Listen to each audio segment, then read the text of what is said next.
Hey guys, welcome from Austin, Texas, new headquarters of Digital BGA. I am not Jeff Root. I'm not as tall or as good looking, but my name's Chad Stedham. I'm the Director of Sales here at the new call center that we're opening up here in Austin, and Jeff actually asked me to jump in today and talk a little bit about why tonality is important and critical in sales. So let's jump into it. First, one of the things I love to do is I love statistics, I love numbers, I like to know the why behind things. So here's the why of why you need to be careful and beware of your tonality in sales. Dr. Albert Moravian came up with the 7-38-55 rule in communication. What this means is he was able to identify that 7% of the conversation, or the way in which you are able to connect emotionally with your clients, 7% of that is verbal, 38% is nonverbal, and 55% is visual. What does that mean? That means 7% of how you connect with your clients is through words that are actually spoken.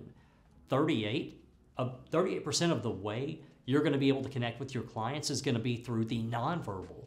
And then 55% is visual, but if you're in telesales, they don't get to see you. So you've got the 7% in the words that you choose to speak, the 38% in your voice inflection, your tone, it's your nonverbal cues.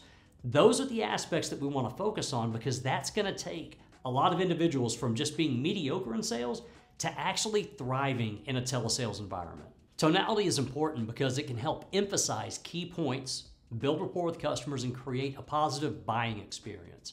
Whenever you're on a sales call, pay attention to the tonality and how you can use it to your advantage. The tone of voice can dictate how a prospect feels about you.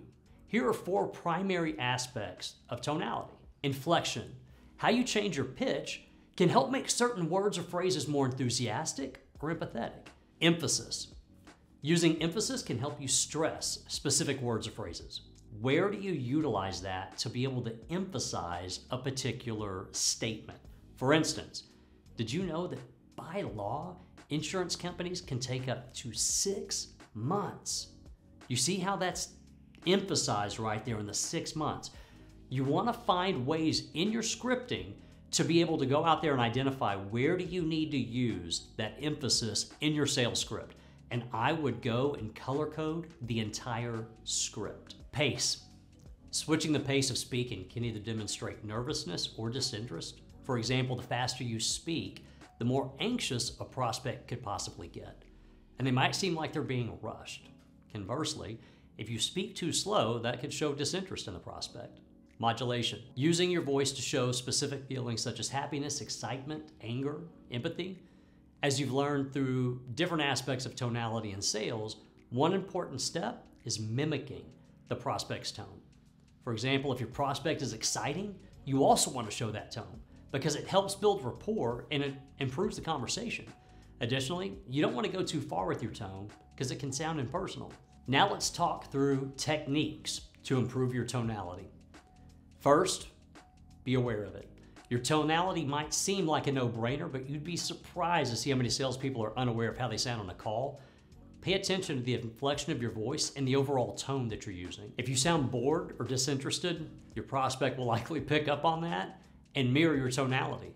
Conversely, if you sound excited or interested, what you're saying, your prospect's more likely to respond positively. Use pauses effectively. A well-placed pause can emphasize your words and make them more impactful. Be careful though, don't overuse pauses, because that can make you sound nervous or unsure of yourself. Varying your pitch. Using a variety of pitches can actually help you engage a prospect and make you sound more confident. Just be sure not going too high or too low, as that can come across either tentative or overbearing. Use a script in sales. Always use a script. It'll alleviate nervousness because you have something to say that you can rely on. A script helps you focus less on what to say so that you can put more energy into your tone. Prepare a sales call planner. Having a call planner, it enables you to be able to come prepared for sales meeting. Having a sales planner is going to make you feel more prepared whenever you're going into a meeting or a call. You're going to feel more confident, you're going to be more prepared, you've gone through the presentation, you've gone over your talking points. In your call planner, you can also write down which words or phrases to be able to emphasize at certain points.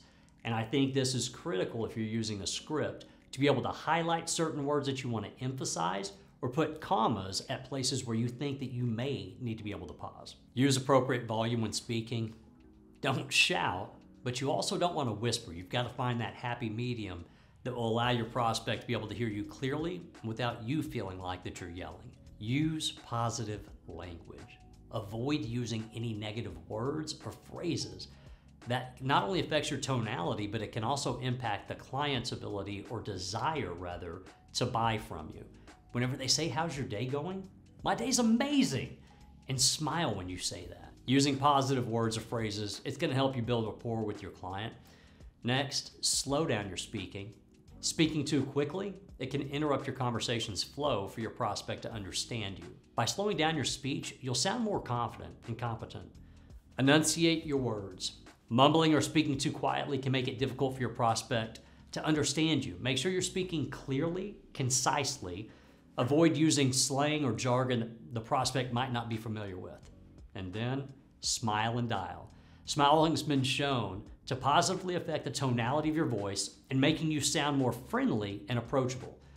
Next time you're on a cold call, try it, and you'll see.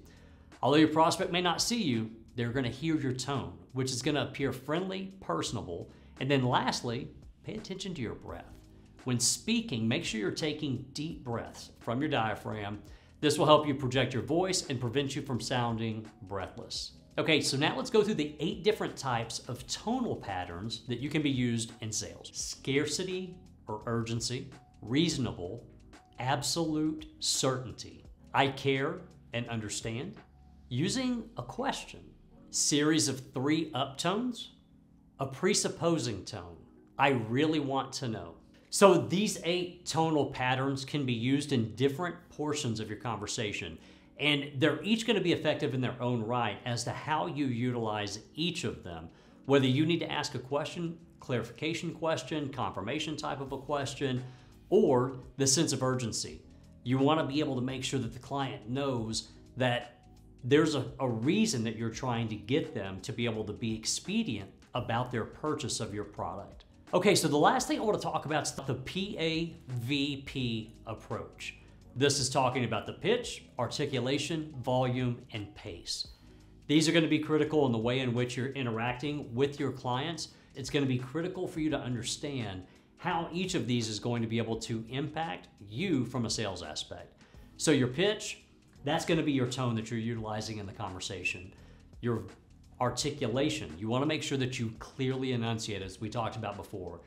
The volume, you want to mirror your client with both volume and pace. If they're having a difficult time understanding you, you want to be able to speak loud enough for them to be able to understand without you having to sound like you're yelling at your client. And then the last one is going to be the pace. And once again, it's crucial to be able to mirror the pace in which you're having the conversation with your client. Okay, last thing I'm going to tell you guys, record yourself. I know it's awkward.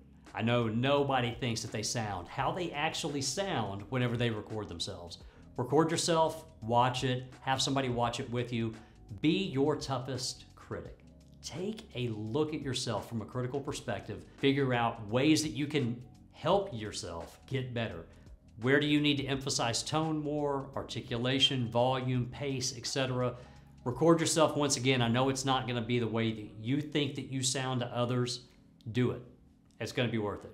So in telesales especially, remember the 7-38-55. 7% words spoken and 38% nonverbal. We don't get the luxury of the 55% for the visual aspect of communicating with our clients. Take those 7% for the words spoken and then the 38% of the nonverbal cues, the voice intonation, the tone, pitch, articulation, volume, and pace. Use that to your advantage to be able to become a better salesperson. By doing this, you're going to take a critical look at yourself and find ways to be able to improve your business. So long from here. Have a great day. We'll talk with you soon.